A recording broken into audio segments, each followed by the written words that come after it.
Dear students, Haryana board of school education के +2 economics के objective type questions की तैयारी के इस चौथे पार्ट में आपका स्वागत है। इस पार्ट में हम multiple choice, fill in the blanks और ट्रू फॉल्स तीनों प्रकार के क्वेश्चन करेंगे। आज का हमारा पहला क्वेश्चन है, आवश्यकताएं होती हैं। आवश्यकताएं असीमित होती हैं प्यारे विद्यार्थी। संसाधन सीमित होते हैं और आवश्यकताएं असीमित होती हैं। व्यष्टि अर्थशास्त्र का दूसरा नाम है। व्यष्टि अर्थशास्त्र का दूसरा नाम प्यारे विद्यार्थियों कीमत सिद्धांत है, जबकि समष्टि अर्थशास्त्र का दूसरा नाम रोजगार सिद्धांत है। अवसर लागत को कहते हैं, अवसर लागत को आर्थिक लागत कहते हैं, इकोनॉमिक कॉस्ट कहते हैं। उत्पादन संभावना वक्र का ढलान, प्रोडक्शन पॉसिबिलिटी कर्व जो है वो मूल बिंदु की ओर कैसा होता है प्यारे विद्यार्थियों? नतोदर होता है, इस प्रकार का होता है। यदि पूछा जाए इंडिफरेंस कर्व कैसा होता है, वो जो है मूल बिंदु की ओर उन्नतोदर होता है, ये याद रखना है। यदि पूछा जाए बजट रेखा कैसी है, तो वो बजट रेखा सीधी रेखा होती है। कीमत सिद्धांत का दूसरा नाम हम पहले ही कर चुके हैं, व्यष्टि अर्थशास्त्र। आर्थिक समस्या से क्या अभिप्राय है? तो आर्थिक समस्या प्यारे विद्यार्थियों चयन की समस्या है, जिसके उत्पन्न होने के 3 कारण होते हैं: सीमित साधन, असीमित आवश्यकताएं और साधनों के वैकल्पिक उपयोग। नेक्स्ट क्वेश्चन है प्यारे विद्यार्थियों, बहुत ही इंपॉर्टेंट है। संसाधनों के विकास का अर्थ उत्पादन संभावना वक्र का, संसाधनों का जब विकास होगा प्यारे विद्यार्थियों, ये जो उत्पादन संभावना वक्र है ये राइट साइड में चला जाएगा। पहले जो संभावना वक्र है, उत्पादन संभावना वक्र है, उसके समानांतर ये जो है राइट साइड में घूम जाएगा, सरक जाएगा। तो इसका उत्तर है बी, दाईं ओर सरकना। साधन होते हैं, हम कर ही चुके हैं, साधन सीमित होते हैं। क्या होना चाहिए का विषय वस्तु है। जहाँ शब्द चाहिए आ जाए वहाँ आदर्श बातें होती हैं। तो क्या होना चाहिए का संबंध आदर्शात्मक विज्ञान से है। अंतर्राष्ट्रीय व्यापार, अंतर्राष्ट्रीय व्यापार अर्थात व्यष्टि अर्थशास्त्र। व्यष्टि आर्थिक चर का उदाहरण है। ये जो है हमारे पास 4 ऑप्शन दिए गए हैं। राष्ट्रीय आय ये समष्टि अर्थशास्त्र है। समग्र मांग ये समष्टि अर्थशास्त्र है। फर्म का उत्पादन, फर्म का उत्पादन जो है ये व्यष्टि अर्थशास्त्र है, क्योंकि यहाँ पर केवल एक फर्म की बात की जा रही है। कीमत स्तर जो है ये समष्टि अर्थशास्त्र है। जब एक वस्तु, ध्यान रखना प्यारे विद्यार्थियों, जब एक वस्तु की कीमत की बात की जाती है तो वो व्यष्टि अर्थशास्त्र है, और जब संपूर्ण अर्थव्यवस्था के स्तर पर कीमत स्तर की बात की जाती है, चाहे वो मुद्रास्फीति की हो, चाहे मुद्रा अपस्फीति की हो, चाहे सामान्य कीमत स्तर की हो, तो वो समष्टि अर्थशास्त्र होता है। मोटा मोटा याद रखना प्यारे विद्यार्थियों, जो आप व्यष्टि अर्थशास्त्र की बुक में जो भी चीज़ पढ़ेंगे वो व्यष्टि आर्थिक चर है। जो समष्टि अर्थशास्त्र की बुक में आप पढ़ोगे वो समष्टि आर्थिक चर है। ये आपको ध्यान होना चाहिए कौन सी बुक में हमने पढ़ा है। वैसे इसका जो क्राइटेरिया है, व्यक्तिगत आर्थिक इकाइयों का अध्ययन व्यष्टि अर्थशास्त्र, और एग्रीगेट संपूर्ण अर्थव्यवस्था के स्तर पर आर्थिक समस्याओं का अध्ययन समष्टि अर्थशास्त्र कहलाता है। निम्न में से कौन सा समष्टि तत्व है? मांग की लोच व्यष्टि अर्थशास्त्र, मुद्रास्फीति ये समष्टि तत्व है। लगान का निर्धारण भी व्यष्टि अर्थशास्त्र है, एक वस्तु की कीमत भी व्यष्टि अर्थशास्त्र है। नेक्स्ट जो क्वेश्चन है प्यारे विद्यार्थियों, ये fill in the blanks type में है, जिसमें बताना है कि अर्थशास्त्र किस प्रकार का विज्ञान है। तो हमें याद रखना है कि अर्थशास्त्र एक सामाजिक विज्ञान है। और यदि क्वेश्चन पूछा जाए कि अर्थशास्त्र विज्ञान है या कला है, तो हमने इसमें आंसर देना है कि अर्थशास्त्र विज्ञान भी है और कला भी है, दोनों ही है। व्यक्तिगत आर्थिक इकाइयों का अध्ययन व्यष्टि अर्थशास्त्र, ये हम कर चुके हैं। उत्पादन, विनिमय और उपभोग, इनमें से कौन सी क्रिया आर्थिक क्रिया है। तो प्यारे विद्यार्थियों, अर्थशास्त्र में उत्पादन, प्रोडक्शन, कंजम्पशन, एक्सचेंज, उत्पादन, विनिमय, उपभोग, ये तीनों ही आर्थिक क्रियाएं होती हैं। समूह के रूप में आर्थिक इकाइयों का अध्ययन समष्टि अर्थशास्त्र कहलाता है।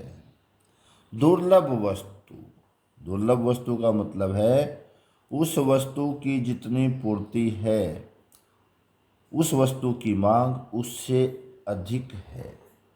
पूर्ति से मांग का अधिक होना ही दुर्लभता कहलाती है। और दुर्लभ वस्तु जो होती है वो आर्थिक कहलाती है, अनार्थिक नहीं कहलाती, आर्थिक कहलाती है। उत्पादन संभावना वक्र का आकार सीधी रेखा होता है, यह कथन गलत है। जो बजट रेखा है, जिसका दूसरा नाम कीमत रेखा भी है, उसका आकार सीधी रेखा होता है।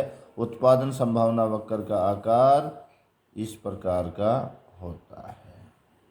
अवसर लागत अवसर का त्याग है। बिल्कुल सही आंसर है प्यारे विद्यार्थियों, अवसर लागत अवसर का त्याग है। अवसर लागत त्यागे गए सर्वश्रेष्ठ विकल्प की जो लागत होती है उसे अवसर लागत कहते हैं। ये बहुत ही इम्पोर्टेंट कंसेप्ट है, आमतौर पर ये 3 नंबर का पूछा जाएगा। इसको हम जो है जब 2 और 3 नंबर के क्वेश्चन आपको एक्सप्लेन समझाएंगे तब आपको इसको उदाहरण सहित समझाया जाएगा। उत्पादन संभावना वक्र 4 वस्तुओं के संयोग का संभव उत्पादन दर्शाता है। नहीं प्यारे विद्यार्थियों, उत्पादन संभावना वक्र केवल 2 वस्तुओं के उत्पादन के संयोग को दर्शाता है, एक्स और वाई। हम जो है 2 डायमेंशनल डायग्राम में जो है वो 4 वस्तु ले भी नहीं सकते प्यारे विद्यार्थियों, 2 वस्तु ही ले सकते हैं। तो उत्पादन संभावना वक्र केवल 2 वस्तुओं के उत्पादन के संयोग को ही दर्शाता है, जिसमें जो उत्पादन की तकनीक है उसका सर्वश्रेष्ठ उपयोग हो रहा होता है और जो उत्पादन के साधन हैं उनका भी सर्वश्रेष्ठ उपयोग, इष्टतम उपयोग हो रहा होता है। समष्टि अर्थशास्त्र को रोजगार सिद्धांत भी कहा जाता है, यह कथन बिल्कुल सही है। आपको याद रखना है, समष्टि अर्थशास्त्र रोजगार सिद्धांत, व्यष्टि अर्थशास्त्र कीमत सिद्धांत। ये बातें मैं बार बार प्यारे विद्यार्थी इसलिए रिपीट कर रहा हूँ ताकि आपकी जो लॉन्ग रन मेमोरी में ये चीज़ें चली जाएं और जब आपके सामने ये क्वेश्चन आए तो आपको एकदम से याद आ जाए। सीमित साधनों को धन कहा जाता है, बिल्कुल सही कथन है विद्यार्थियों। दुर्लभता वह स्थिति है जिसमें एक वस्तु की मांग पूर्ति से अधिक है, बिल्कुल सही कथन है। आपको याद रखना है, वस्तु की मांग यदि पूर्ति से कम है तो वो दुर्लभता की स्थिति नहीं है। अर्थशास्त्र कला एवं विज्ञान दोनों है, ये बिल्कुल सही कथन है। नेक्स्ट हम प्यारे विद्यार्थियों यही सही और गलत। नेक्स्ट क्वेश्चन है, पूर्ण प्रतियोगिता में AR और MR बराबर होते हैं। यह बिल्कुल सही है प्यारे विद्यार्थियों। पूर्ण प्रतियोगिता में जो AR होती है वही MR होती है और वही वस्तु की कीमत होती है और इस वस्तु की कीमत का निर्धारण फर्म नहीं करती। उद्योग में वस्तु की जो कुल मांग है, कुल पूर्ति है, जहाँ पर वो दोनों बराबर होंगे वहीं पर वस्तु की कीमत का निर्धारण हो जाएगा और सभी फर्मों को वही कीमत स्वीकार करनी होती है। पूर्ण प्रतियोगिता में ये दोनों बराबर होते हैं, बाकी प्रतियोगिताओं में ये बराबर नहीं होते। एकाधिकार में फर्म तथा उद्योग का अंतर समाप्त हो जाता है, यह बिल्कुल सही है। एकाधिकार में केवल एक ही फर्म होती है, दूसरी कोई फर्म उसमें प्रवेश कर ही नहीं सकती। इस प्रकार एकाधिकार में फर्म और उद्योग का अंतर समाप्त हो जाता है। पूर्ण प्रतियोगिता में वस्तुएं समरूप होती हैं। पूर्ण प्रतियोगिता में अनेकों फर्म होती हैं विद्यार्थियों, और सभी की वस्तुएं समरूप होती हैं, उनमें किसी भी प्रकार का कोई अंतर होता ही नहीं है। बिल्कुल वो एक दूसरे के पूर्णतया प्रतिस्थापन होती हैं। यह कथन बिल्कुल सही है। अर्थशास्त्र, कला एवं विज्ञान ये हम कर चुके हैं, सही है। समष्टि अर्थशास्त्र को रोजगार सिद्धांत कहा जाता है, यह भी सही है। उत्पादन संभावना वक्र का आकार सीधी रेखा नहीं होता प्यारे विद्यार्थियों, ये मूल बिंदु की ओर नतोदर होता है। कुल तुष्टि गुण सदैव बढ़ता है, नहीं प्यारे विद्यार्थियों, कुल तुष्टि गुण धनात्मक भी हो सकता है, ऋणात्मक भी हो सकता है, शून्य भी हो सकता है। जब जो तुष्टि गुण है वो जो है सीमांत तुष्टि गुण जो है, जब ऋणात्मक हो जाएगा तो कुल तुष्टि गुण घटना शुरू हो जाता है। तो कुल तुष्टि गुण सदैव बढ़ता है, यह कथन पूर्णतया गलत है। बजट रेखा को सम उत्पाद रेखा आइसोक्वेंट लाइन भी कहा जाता है, यह गलत है। बजट रेखा को कीमत रेखा कहा जाता है। वो इसलिए कहा जाता है क्योंकि बजट रेखा का जो निर्धारण है वो बजट रेखा का जो ढलान है वो दो वस्तुओं की कीमतों के अनुपात पर निर्भर करता है। स्थानापन्न वस्तुओं की मांग लोचदार होती है, यह कथन बिल्कुल सही है। यदि एक वस्तु की कीमत बढ़ जाती है तो उस जैसी वस्तु की जो मांग है वो बढ़ जाती है, क्योंकि वो उसकी तुलना में सस्ती होती है। स्थानापन्न वस्तुओं की मांग लोचदार होती है। जो एकाधिकारी प्रतियोगिता है उसमें अधिक मांग जो है, जो AR कर्व है, अधिक लोचदार इसीलिए होता है क्योंकि जो उसमें जो फर्में हैं उन सभी का सामान एक दूसरे के लगभग एक जैसा होता है। कुल लागत, टोटल कॉस्ट, TFC व TVC का जोड़ होती है। कुल लागत कुल बंधी लागत और कुल परिवर्तनशील लागत का जोड़ होती है, यह बिल्कुल सही कथन है। औसत आय वक्र U आकार का होता है। चाहे आपसे औसत लागत वक्र पूछा जाए, चाहे आपसे सीमांत लागत वक्र पूछा जाए, चाहे आपसे औसत परिवर्तनशील लागत वक्र पूछा जाए, चाहे आपसे शॉर्ट रन का पूछा जाए, चाहे आपसे लॉन्ग रन का पूछा जाए, अल्पकाल का, दीर्घकाल का, किसी प्रकार का भी पूछा जाए, ये U आकार का ही होता है। जब सीमांत उत्पाद शून्य होता है तो कुल उत्पाद अधिकतम होता है, बिल्कुल सही है प्यारे विद्यार्थियों। यदि आपसे पूछा जाए कि जब सीमांत तुष्टिगुण शून्य होता है तो कुल तुष्टिगुण भी अधिकतम होता है, जब सीमांत आय शून्य होती है तो कुल आय भी अधिकतम होती है। सीमांत उत्पाद शून्य तो कुल, सीमांत जहाँ पर शून्य कुल वहाँ पर अधिकतम, ये आपने मोटा मोटा याद रखना है। सीमांत लागत वक्र का आकार अभी अभी हमने किया था, U आकार। घटते प्रतिफल का नियम केवल कृषि पर लागू होता है, नहीं प्यारे विद्यार्थियों, ये गलत है। घटते प्रतिफल का नियम उद्योग पर भी लागू होता है। बजट रेखा को कीमत रेखा भी कहा जाता है, यह कथन बिल्कुल सही है।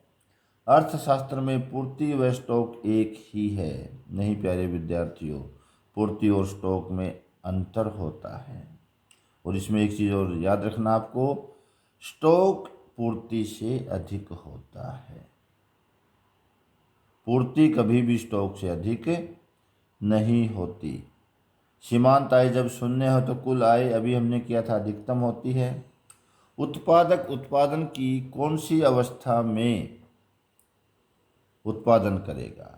प्यारे विद्यार्थियों, ये सीमा जो लॉ ऑफ वेरिएबल प्रोपोर्शन है, घटते बढ़ते अनुपात का जो नियम है, उसमें जो 3 अवस्थाएं थी, जिसमें पहली अवस्था में सीमांत उत्पादन बढ़ता है, दूसरी अवस्था में सीमांत उत्पादन अधिकतम होकर के घटना शुरू हो जाता है, और जहाँ पर औसत उत्पादन अधिकतम होता है वहाँ उसके बराबर हो जाता है, तो वहाँ पर दूसरी अवस्था समाप्त हो जाती है, और तीसरी अवस्था में वहाँ पर दूसरी अवस्था शुरू हो जाती है, और जहाँ पर सीमांत उत्पाद शून्य हो जाता है वहाँ पर दूसरी अवस्था समाप्त हो जाती है। जब सीमांत उत्पाद ऋणात्मक हो जाता है तब उत्पादन तीसरी अवस्था में होता है। तीसरी अवस्था में तो कोई भी उत्पादक जाएगा ही नहीं। पहली अवस्था में वो रुकेगा नहीं क्योंकि उसके लाभ बढ़ते जा रहे हैं। अब वो दूसरी अवस्था में ही उत्पादन करता है।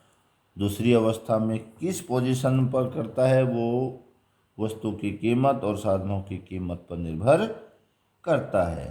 पूर्ति और स्टॉक में अंतर होता है, यह कथन बिल्कुल सही है। पूर्ति स्टॉक से अधिक हो सकती है, गलत है। पूर्ति स्टॉक से अधिक कभी भी नहीं हो सकती। एमआर वक्र एआर वक्र के नीचे रहता है, बिल्कुल सही है। एआर वक्र यदि इस प्रकार का है, लोचशील है, तो एमआर वक्र इसके नीचे होता है। केवल पूर्ण प्रतियोगिता की स्थिति में ये दोनों एक होते हैं। बंद करने के बिंदु का अर्थ है फर्म को बंद करना, बिल्कुल सही है। जहां फर्म की कुल आय कुल परिवर्तनशील लागत के बराबर हो जाती है, फर्म उसके बाद उत्पादन बंद कर देती है। फर्म, प्यारे विद्यार्थियों, केवल बंधी लागत का लॉस उठा सकती है। जब कुल बंधी लागत से भी अधिक लॉस होगा तो फर्म जो है उत्पादन बंद कर देगी, क्योंकि उत्पादन बंद करने में ही उसकी भलाई है। उत्पादन बंद करने से उसकी हानि न्यूनतम होती है। एकाधिकारिक प्रतियोगिता में वस्तुएं निकट स्थानापन्न होती हैं, बिल्कुल सही है। सभी फर्मों की वस्तुएं लगभग एक जैसी होती है जिन्हें एक दूसरे के स्थान पर प्रयोग किया जा सकता है।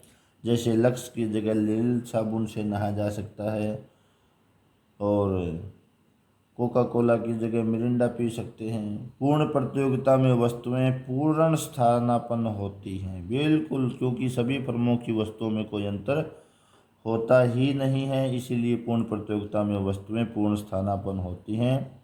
और जो मांग वक्र है, फर्म का मांग वक्र, फर्म के मांग वक्र का मतलब, प्यारे विद्यार्थियों, एवरेज रिवेन्यू कर्व, औसत आय वक्र, वो एक्स अक्ष के समानांतर होता है। इसका मतलब है पूर्ण प्रतियोगिता में वस्तुएं पूर्ण स्थानापन्न होती हैं, और ये मांग वक्र पूर्णतया लोचदार होता है, आपको याद रखना है।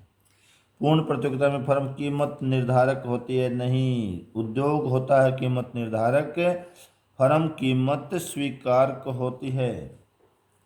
समर्थन कीमत सरकार द्वारा संतुलन कीमत के ऊपर निर्धारित की जाती है, बिल्कुल सही है। ये खास करके कृषि पदार्थों पर लागू होता है। जो फसलें हैं उनकी कीमत सरकार निर्धारित करती है। कहीं ऐसा ना हो कि जो संतुलन कीमत निर्धारित हो जाए, जो कुल मांग और कुल पूर्ति के द्वारा होगी, उससे उत्पादक की जो लागत है वो भी पूरी ना हो। नियंत्रण कीमत सरकार द्वारा संतुलन कीमत से नीचे निर्धारित की जाती है, बिल्कुल सही है। जो जीवन उपयोगी वस्तुएं हैं, जो जीवन उपयोगी दवाएं हैं, उनकी कीमत इस प्रकार से निर्धारित की जाती हैं कि गरीब से गरीब वर्ग की भी वो पहुंच में हो। कहीं ऐसा ना हो कि कुल मांग और कुल पूर्ति के द्वारा यदि कीमत का निर्धारण हो वो ज़्यादा हो जाए। पूर्ण प्रतियोगिता में कीमत सीमांत लागत के बराबर होती है, बिल्कुल सही है। नेक्स्ट क्वेश्चन है प्यारे विद्यार्थियों कि एकाधिकार के अंतर्गत कीमत सीमांत लागत के बराबर होती है। नहीं प्यारे विद्यार्थियों, एकाधिकार के अंतर्गत कीमत एमसी से अधिक होती है। पूर्ण प्रतियोगी बाजार में विक्रय लागतें बिल्कुल नहीं पाई जाती।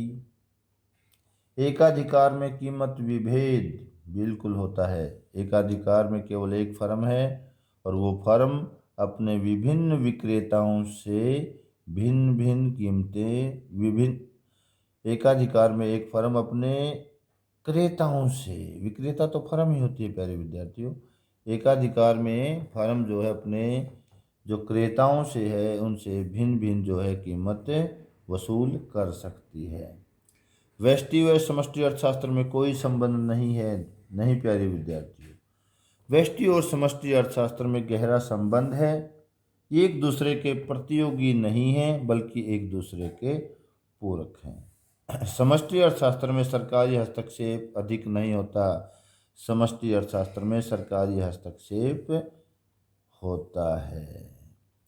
जो 1929 की मंदी आई थी, जब केन्ज ने बताया था कि मंदी की अवस्था में कोई भी निजी व्यक्ति जो लाभ से प्रेरित होता है वो निवेश नहीं करेगा।